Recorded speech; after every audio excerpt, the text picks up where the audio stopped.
વડોદરાનો અવાજ ન્યૂઝમાં આપનું સ્વાગત છે। સમાચારમાં વાત કરીએ તો વડોદરામાં આજે સવારથી વાદળછાયા વાતાવરણ વચ્ચે બપોર પછી વીજળીના કડાકા ભડાકા સાથે ધોધમાર વરસાદ શરૂ થયો હતો। ભારે વરસાદના કારણે શહેરના અનેક નીચાણવાળા વિસ્તારોમાં પાણી ભરાઈ જતા વાહન વ્યવહારને અસર થઈ હતી। વીજળીના કડાકા ભડાકા સાથે પડેલા ભારે વરસાદના કારણે જનજીવન ઠપ થઈ ગયું હતું। શહેરના કેટલાક વિસ્તારોમાં તો તરાપા પણ ફરતા થઈ ગયા હતા। આજે બપોરના 12 વાગ્યા પછી વરસાદ શરૂ થયો હતો। આ વરસાદના કારણે લોકોમાં ફરી પૂર આવશે તેવો ભય ફેલાયો હતો।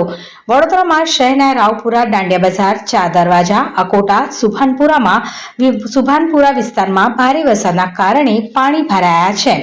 વાઘોડિયા રોડ વિસ્તારમાં જળબંબાકાર જેવી સ્થિતિ જોવા મળી છે।